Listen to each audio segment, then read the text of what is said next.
2, 3, 4, 5, 6. Run, runner. Going faster miles an hour. Gonna drive fast, stop and shop.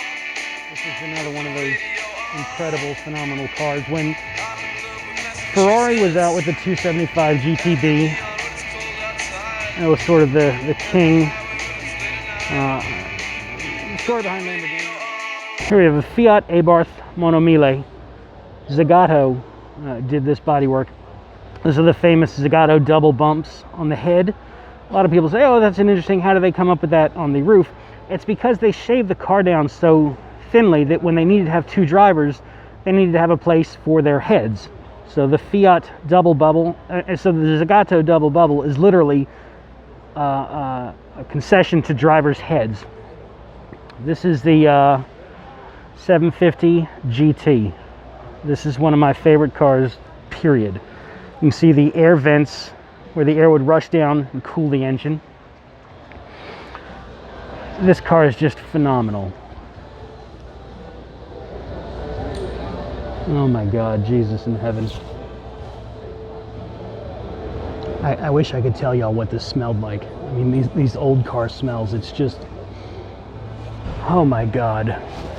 You know, I've got my MG and it's got that old car smell. And I don't mean old as in old and wet. I mean old as in patina. Patina smells better than new car any day. I love these covered headlights. You can see the engine's in the back, so there's no need for grates. So you got this beautiful badge, these covered headlights, and a tiny little 750 engine, which is smaller than my MG. But this was quite a fast car in its day for its size. It was the 750 was quite a race series. This is a D-type continuation. It's I don't want to say it's a tribute car. It's got a lot of the original machining, the original engines and components by Jaguar. These were very expensive when they came out. The only thing it doesn't have is the racing provenance of an actual D-type, but you want one of the earlier type of D-types before the fin, which is, I like the pre-fins early. Before when I first got into cars, D-type, just like the 2000 GT, was one of those cars that really did it for me. And I even was into the pre-fin. So, they're phenomenal little cars. I mean, what a I've got my MG, like I said, but it certainly doesn't have that. It's got those beautiful pontoon fenders swelling out over the wheels, ending in the headlights. You'll never see anything like that again. Now you've got a D-type lightweight, basically an all aluminum E-type, I apologize. He's got a miniature here because, he's a ridiculous wealthy man. And this is his E-type lightweight. These are phenomenally rare. It's also a continuation, but still, it's got all the original machining from Jaguar, original Jaguar engine. You can see the interior is totally bare. It would be all aluminum. Just phenomenal car. Jaguar XKSS. The most famous one of these belonged to Steve McQueen. That was what he was known for. Steve McQueen had his SK. This is also a continuation, which just means he went around buying all of the continuation cars. You got to be incredibly wealthy to even qualify to be considered to purchase one of these continuation cars. In this case, he's got a D-type, he's got a C-type, he's got a lightweight, and he's got the SKSS. So he basically just went to Jaguar and said, give me one of each. And these are $1 million cars at the time that they came out. If you wanted a continuation, you had to go on a very short list, very long list, but there were only very few cars given out. And apparently he was able to acquire all of them, either from Jaguar or from afterward. He's got a few E-types around here. Just incredible. Here we have another Cooper race car, 130, 140. This is 1955, so yeah, Cooper Jaguar. 150 down the Mulsanne Straight, and hoping that the car doesn't just rocket out from underneath you, or that your wheel doesn't blow out. Flying around the circuit at Le Mans. These tiny racers are really what does it to me. I highly recommend you go on YouTube and watch the old races between 55 and 62. Really the most incredible years. You get these beautiful cars that are almost homologation. You could almost see this driving down the road. The cars on the circuits you could see. I mean, it's just, they look like cars you could actually drive. Like here's the C-Type. Just incredible cars. They're clearly race cars, but on top of being race cars, they have this appeal that you know, you would drive it to the race on the weekend, and then you would have it through the week. You wouldn't, but that was back in the day when people did. They would drive to the race, run the race, and then drive home. Incredible time. We have another E-Type race car. We don't know the details.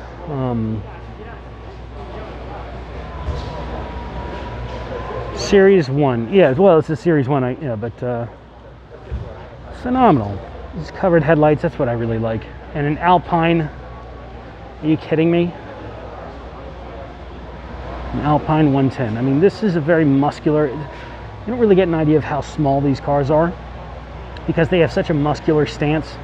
Very, very butched up, very wide stance. It's a very athletic looking car, if that makes any sense. But it's a very, very small car. It must be terrifying to drive something like this fast because it's got so much muscle and so much snarl, and yet it's such a tiny little car. You can feel everything. Here you can see around these infamous lights that are embedded in the hood. Just such a muscular design. Such a muscular design on that car. Looks like somebody stretched out a bug and shot it full of steroids. I just don't know how really to approach filming this collection for y'all, so I'm just doing the best I can. This is an XJ220. For those of you who are my age, this was the car back in the day. We were originally supposed to have a V12. It was 220 because it went 220 miles an hour. It missed it by a couple miles, so they say, but it was originally scheduled to have a V12. It missed the mark, so they put a turbocharged V6 in it. This car, I remember Elton John had one. It was on the news back in the late 80s, early 90s when there was these massive supercar arms races. This car was one of the, this is the pinnacle before the McLaren came along and closed the door forever. This XJ220, it's an obscene car. If you look at this and you see anything besides, I mean, look at this engine. It's a massive, for just a V6, if you can say just a V6 anymore, in a car that goes 220 miles an hour, it's incredible. Back in those days, they looked like very curvaceous devices you would wedge under the door, is what a lot of supercars looked like. But really phenomenal. An XJ220. I mean, what? I just never in my life thought I would see such a thing. And this car was, I mean, this was such a tremendous car. You see that massive spoiler and wrap around these tiny little, there's just something so Jaguar about this supercar. The air coolers there. Just, it's obscene looking at this car. I mean, look at it. That car is obscene. Like, I feel like I need to put blur marks over it. People are going to get ideas looking at the XJ220 and think that this is some kind of an adult-only channel. Here we have the Alfa Romeo TZ3. It's a Zagato design. They did the TZ1 was a Zagato design, Giulietta TZ1. After that, they stressed the engine out, made it a dry sump. And the TZ2, which is, oh my God, it's such an incredible vehicle. The TZ3 was sort of a later car that was designed really just to be a fan car, a vanity project by Zagato for a select few people. It's actually just a Viper. It's a Dodge Viper that they did this design of, which is still a beautiful idea. You can see it's got that the chopped tail. I'm drawing a blank on that. But so this is a Dodge Viper that Zagato redid the body for. So, excuse me. But it's pretty phenomenal what they were able to do with a Chrysler V10. Mercedes SLS. You're fine. You're fine.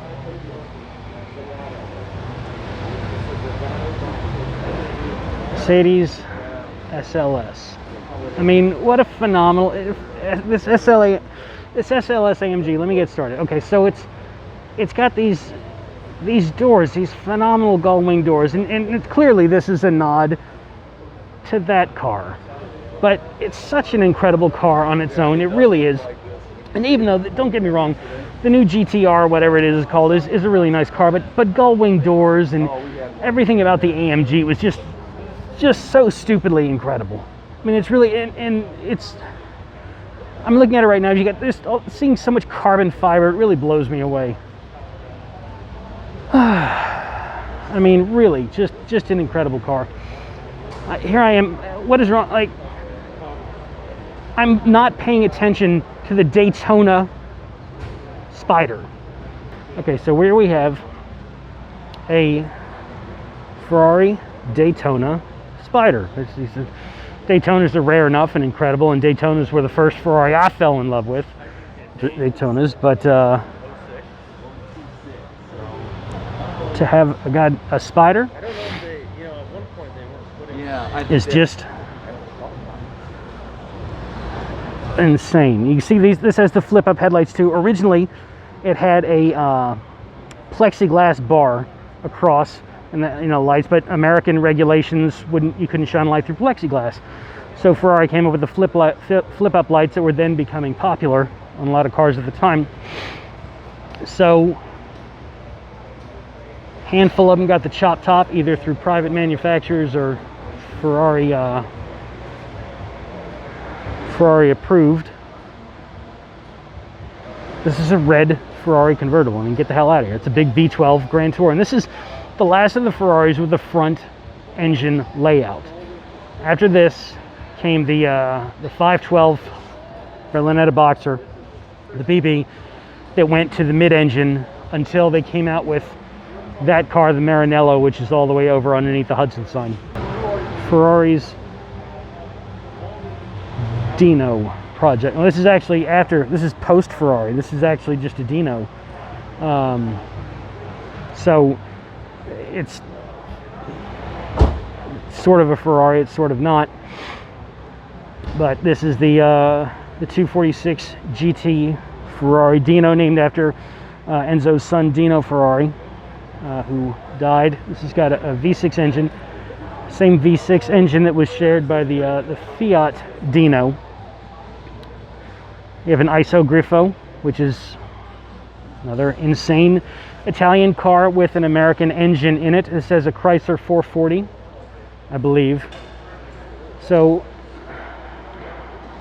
ISO was a pretty stunning car. There were a lot of cars at that time, Bristol and ISO Grifo and some other cars that had American engines in them and Italian designers, such as the Pantera, the Di Tommaso. And you really see that design put in motion, because American GIs were finally in the 70s getting to a place where they had some money. In the 60s and 70s, they had established themselves, but you couldn't just go down to the local store and get a part for your Ferrari or Lamborghini, but you could get something for a Chrysler 440. So a lot of these cars were released with American engines. That was an interesting design. Is this a Scarab? It sure as hell looks like one. Scarab was sort of the Cobra before the, yeah, it's a Scarab reproduction. Scarab was Cobra before Cobra, It was I can't remember his name. His mother was a heir to a fortune of makeup, L'Oreal, I think, or anyway. Scarab was a light race car with a large American V8 engine. The factory, when it closed in the early 60s, Shelby wasn't a factory, he was just a guy who was building them. Carroll Shelby got his factory from, I can't believe I'm drawing a blank on his name, but he was a racer, guy who designed race cars and drove his own. I don't know,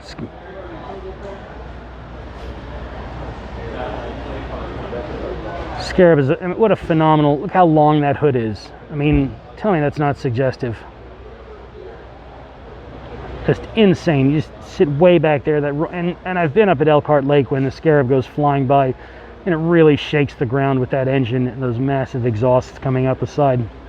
Just a beast. We have a tiny little Honda S600.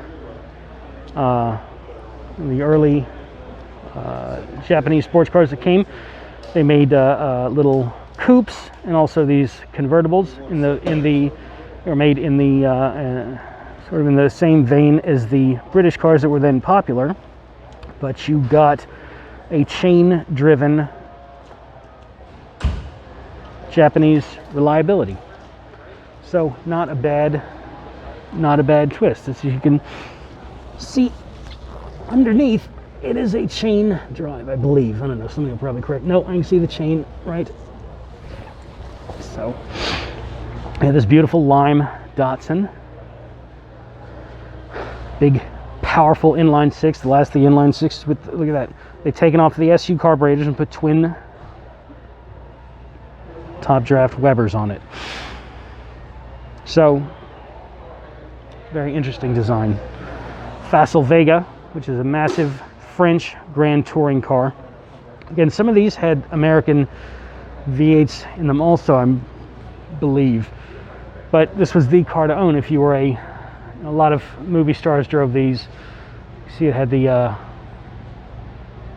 fully open windows, some massive hood. It was just big, incredible Grand Touring cars. If you wanted to make a statement, you drove up in a Facel Vega. It was nothing else like it on the road. It wasn't a sports car so much, it was just a powerful presence.